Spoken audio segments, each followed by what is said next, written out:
Olá, qual a diferença na prática de armar os pilares como uma armadura de pele de uma viga, ok? Ou seja, nas laterais dele, ou armar ele como se fosse armadura positiva e negativa de uma viga, porque vai ter casos onde um método é mais eficiente, vai ter casos que o outro método é mais eficiente. Primeiro que eu modelei aqui foi o seguinte: o pilar mais comum, para digamos, de começo, né? O pilar de um sobrado. Vamos imaginar que ele tenha 20 toneladas-força e um momento de 1 tonelada-força-metro, que é normal para uma excentricidade de 5 centímetros que vai acontecer no pilar desses. Seção de 14 por 30, uma seção comum para um pilar de sobrado, e FSK25 que é um FSK comum, basicamente quase que padrão, né? FSK 25 a 30 sendo padrão aí para obras onde vai ter o concreto adequado. A questão aqui é o seguinte: primeira opção, se eu for armar esse pilar com 8 barras de 10, ok? Armando ele pela lateral, o que eu tenho é o seguinte, que ele suporta os esforços com 10% de folga no momento fletor. Ou seja, com uma taxa de aço de 1.5, eu posso aumentar a carga em 10%, poderia chegar tipo, em 22 toneladas, ok? E um momento fletor de 1.1. E a questão aqui é o seguinte: esse pilar está com uma taxa de aço de 1.5 e seria tipo um pilar bem pesado de um sobrado. Um sobrado que tem um pilar com 8 barras 10 é um dos piores pilares do sobrado, ou tem muita coisa maluca nesse sobrado. Agora, e se eu armar no outro eixo, o que vai acontecer? Ou seja, se eu armar com 6 barras 12.5. O que vai acontecer é que, para os mesmos esforços, estou demonstrando que isso aqui pelo pCalc todos, eu vou ter nada de segurança, eu estou com, digamos, coeficiente de segurança de 1, né? Ou seja, não tenho folga nessa peça aqui, exceto o coeficiente de segurança por fora, né? Mas eu não tenho nada além disso. E a questão é uma taxa de aço de 1.75, ou seja, 1/6 a mais de aço, 16% a mais de aço, para ter um coeficiente de segurança menor. Por quê? Basicamente, por causa desse gráfico aqui que é importante. Esse é o gráfico de momento fletor em cada eixo resistido. E essa peça aqui tem um momento fletor resistido horizontalmente muito maior. Por quê? Porque ela tem mais aço nas laterais, ok? Então ela tem tipo 17.5, ela suporta 10% a mais, 19 kN/m, 1.9 kN/m de resistência lateral. Já esse pilar aqui que eu coloquei aço em cima e embaixo, ele tem os 17.5, ele não tem folga. Mas, se for verificar, se tivesse uma flexão no outro eixo, ele suportaria mais que 50 ou 5 kN/m no outro eixo, enquanto que aqui ele suporta um pouquinho menos que 4 kN/m. Então ele ganhou muita resistência na vertical. Só que como eu não escolho o sentido de flexão de um pilar, acaba que tem esse problema aqui, beleza? Essa que é a primeira questão em relação a um pilar. Se eu estou pensando que ele tem puramente compressão, eu vou armar nas laterais. Entendido? Tá. Agora, próxima possibilidade. Até apagar aqui, tá? Deixar aqui, mas próxima possibilidade. Eu tenho um pilar de 14 por 30. Um pilar de extremidade. Em vez de ter 20 toneladas, ele tem 10. Mas tem uma viga baixa que nasce nele. Uma viga baixa, uma viga de 30? Não, uma viga baixa pode ser uma viga de 50, mas que tem um vão de 7, 8 metros, ela é baixa para o vão. Ok? Uma viga de 40 no vão de 4 metros é mais rígida que uma viga de 50 no vão de 7. Entendido? Mas a questão é, você vai pensar, eu tenho metade da carga. Não é esse o problema. Mas a questão é que o momento fletor é crítico. Tá? E um pilar desses, que estava com 8 barras de 10, ele não vai para 16 porque dobra, não. Ele vai para 20 para passar sem coeficiente de segurança, porque a compressão ajudava. É melhor ter compressão e flexão do que só flexão, porque o concreto funciona bem com compressão. Então ele fica com 20 barras de 10 para passar. E aí quando você vê engenheiro falando que está dando muito aço em pilar, é por causa disso. É porque o pilar tem muita flexão, porque ele não verificou como eliminar a flexão do pilar, e ele tem pouca compressão, e aí tem esse efeito, ok? Então esse pilar, ele vai ter um NSD menor, ok? Tá, aqui estava com NSD 350, ou seja, 35, então a força com as majorações, aqui ele está com 17.5, mas como o momento fator é maior, ele acaba tendo esse efeito bem mais crítico, entendido? E aqui entra uma questão, tá? Nesse caso, compensa colocar uma barra de diâmetro maior? Só pensar, quem sabe 20 barras 10 não vai caber, eu poderia aumentar o pilar para lá de 40, 50, 60, ou eu posso colocar uma barra maior. E a questão é, e se eu trocar para a barra de 20, por exemplo? A barra de 20 é muito pesada no sobrado, mas a questão é, se eu colocar 6 barras de 20, como 20 é o dobro de 10, e a área é o dobro ao quadrado, é o quádruplo, você vai pensar que 20 barras de 10 vai ser igual a 5 barras de 20 na área. Mas o coeficiente de segurança continua igual em 1. Por quê? Primeira coisa, quando eu uso uma barra de diâmetro maior, eu vou aumentar a distância, a distância da ponta até ela. Então eu perdi resistência porque o cobrimento efetivo é maior. Segunda questão, ela precisa de mais ancoragem. Nem cheguei a abordar aqui, mas seria outro problema pior. A taxa de aço é igual, só precisa de mais ancoragem, acaba gastando mais. Próxima questão, uma barra de diâmetro maior, ela vai ter a questão que ela vai deslocar mais concreto. Okay? Então, colocando mais aço, eu perdi um pouquinho de seção de concreto, mas o criticamente é que ela se aproxima do meio. E aí, 6 barras de 20 tendo 20% a mais de aço, resiste a mesma coisa que 20 barras de 10. Então, em pilares esbeltos e tudo mais, eu não quero colocar barra de diâmetro grande, se for primariamente compressão, porque vai estragar mais ainda e vai piorar a situação. É melhor entupir de barras pequenas do que uma barra maior. Ok? Agora, vamos imaginar um outro caso, também em sobrados, mas um pilar de efeito de pórtico. Ou seja, eu não estou mais falando de um pilar que está sofrendo compressão primariamente. Estou falando de um pilar que eu deixei ele bem rígido alinhado à viga, então eu tenho uma viga aqui e eu fiz um pilar rígido, não fiz um pilar baixa rigidez, fiz um pilar de alta rigidez e a viga nasce nele, gera um momento fator pesado para reduzir a deformação da viga. Ou seja, ao invés de fazer uma viga de 70, 80 de altura, eu tenho um vão de 7 metros, 8 metros, mas eu faço uma viga de 50 e o pilar de 50 também, para gerar um efeito de pórtico, gerar negativo, reduzir positivo. O que vai acontecer aqui é o seguinte, primeira opção, armar como se fosse aquele caso lá dos nossos pilares, ok? Onde um pilar de compressão, beleza, eu vou armar as laterais dele. Agora, nesse caso, se eu armar as laterais dele, para passar com 1, pelo PK que não está me dando folga nenhuma, o que vai acontecer é o seguinte, que esse pilar vai ter uma taxa de aço de 1,57%, ok? Ele vai ter uma taxa de aço de 14 barras de 10. Agora, e se eu armasse, nesse caso, igual eu estava armando aqui, sem muita função, que vai acontecer o seguinte, que não tinha função, né? Para flexão, para compressão não era crítico. Mas se eu armasse, por exemplo, com 6 barras 12.5, no sentido correto, essas 6 barras 12.5 resistem à mesma carga com 1/3 a menos de aço, ok? Talvez tenha que colocar mais 2 barrinhas aqui por questão de garantir o espaçamento das barras, mas a questão é, as críticas são essas aqui. Então eu consigo bem menos aço, no caso do pilar que está gerando efeitos de pórtico, colocando aço no sentido forte. Então a primeira questão é, num sobrado, qual que é o correto? Não sei quais são as cargas. Entendido? Essa que é a primeira questão. Claro, esse pilar aqui vai ser melhor para suportar compressão, mas vai gastar mais aço. Enquanto que esse aqui, eu armei explicitamente para a flexão da viga que nasce nele. Entendido? Então, aqui eu acabo tendo um pilar 1/3 a menos de aço, uma diferença pesada. Ou 50% a mais de aço, uma diferença pesada. Entendido? Então a primeira questão vai variar pelos quais sentidos dos esforços. Ok? Agora, e num prédio? Primeira questão vamos imaginar um prédio, porque a questão de compressão você entendeu, a questão de flexão você entendeu agora, e a questão de o pilar de um prédio. Vamos imaginar que eu aumentei para ficar 30 e eu tenho um pilar com 150 toneladas de força, ou seja, uma carga muito maior, ok? E 6 toneladas de força-metro. Bom, a questão é, carga, compressão pura, eu já sei que eu vou armar ele pelas laterais, assim, correto? Mas a questão é aqui, eu tenho um pilar mais quadrado. Será que eu tenho que armar nos dois eixos quando o pilar é mais quadrado? Porque se for um pilar, ok, 14 por 30, o sentido dos 14, ele é bem frágil, mas o sentido dos 30 ele é forte. Agora tem um pilar de um prédio que é 30 por 40.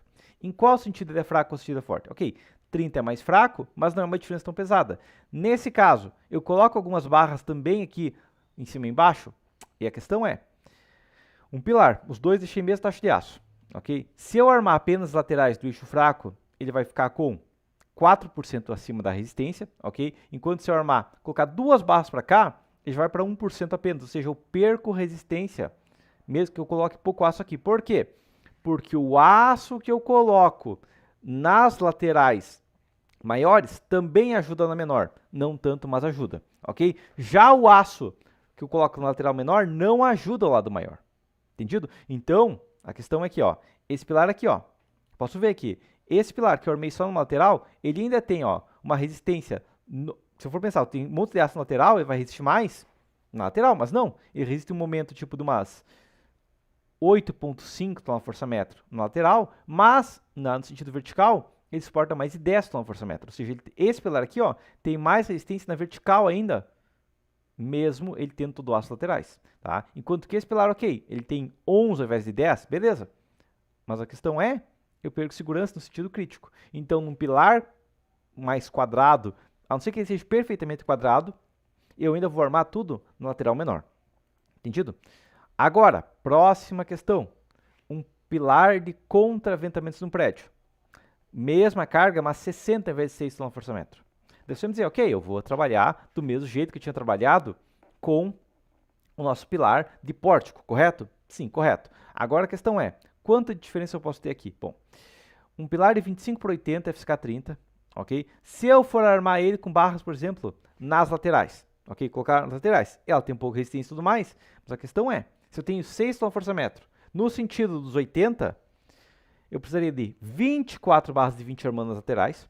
Porém, se eu jogar 2 barras para o topo, fazer 4 barras de 20 aqui, mais 4 barras de 20 aqui, ó, eu consigo fazer, em vez de 24 barras, eu consigo fazer com 4, 8 aqui, né? 10, 12, 14, 16, 18. Então, colocando mais barras no topo e na base, eu tirei 6 barras da obra, ok? E claro, a gente tem a questão final que, se eu quero buscar eficiência, estava em 3.7, fui para 2.8. Se eu colocar uma barra maior ainda, tipo, de 25 milímetros, e colocar só as 8 barras, também passa com menos de 2%.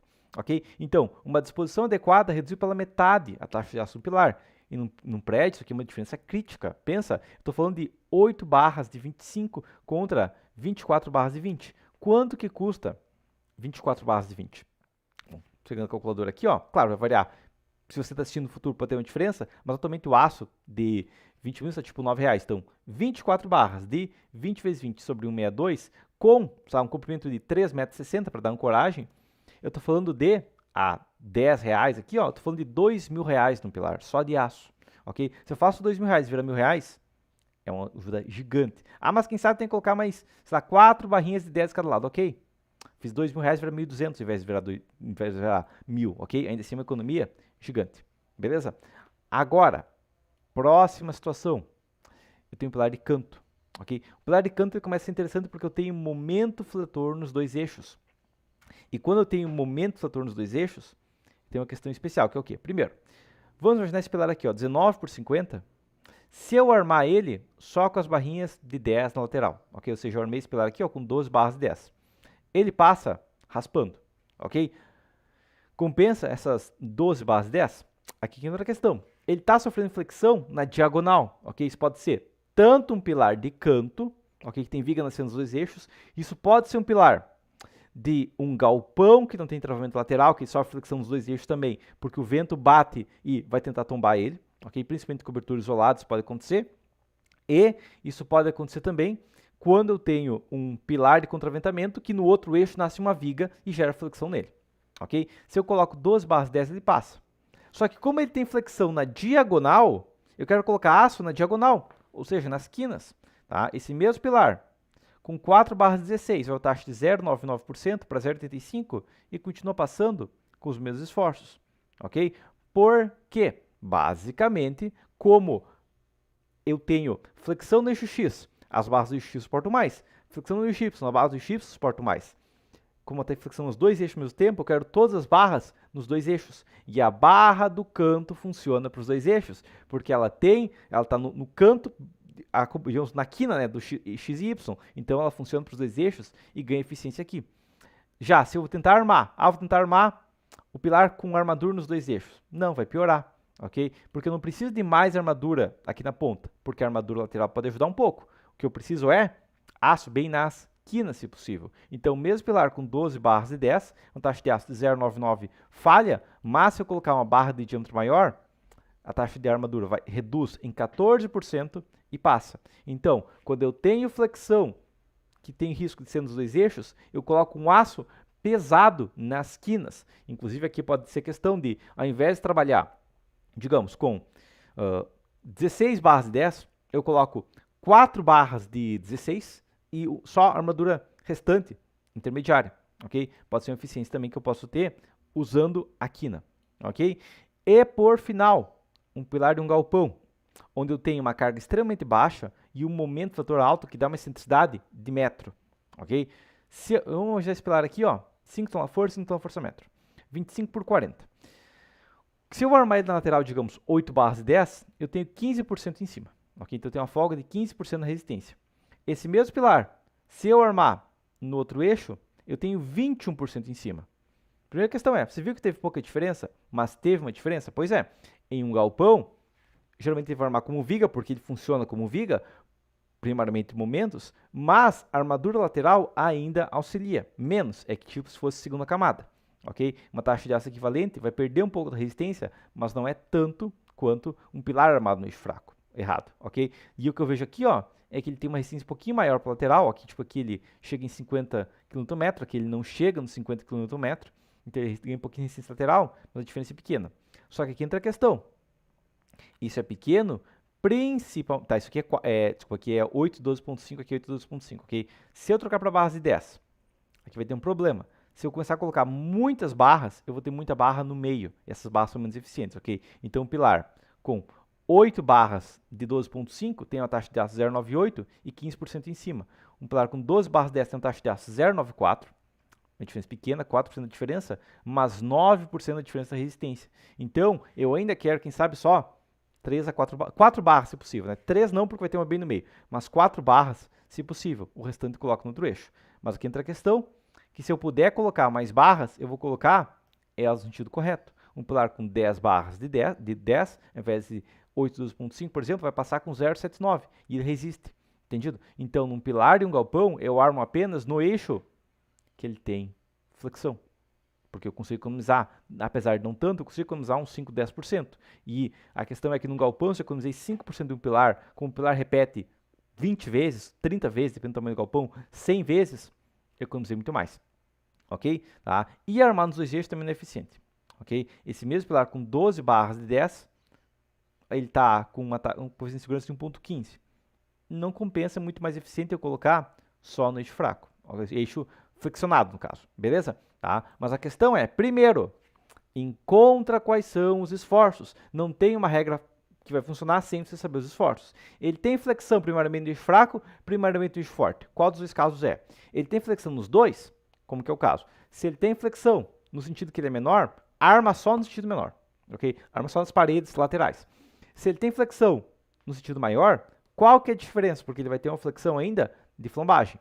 Mas digamos que seja uma flexão pesada no eixo forte, beleza? Você vai armar pesado nas quinas, mais do que precisar intermediário. Ele tem uma flexão muito pesada no pilar de contraventamento. Você vai colocar as barras, todas as barras basicamente, só nas pontas dele, porque vai dar uma resistência maior. E por questão final é que, sem esses esforços, você não tem como saber. Se quiser saber mais sobre dimensionamento e otimização de pilares em geral, eu tenho um curso de concreto armado e também tenho um curso de concreto pré-moldado dentro a bordo do mesmo sistema e também de estruturas mistas, né, galpões mistos, que também vai abordar pilares de concreto, mas por enquanto seria isso então, e até a próxima.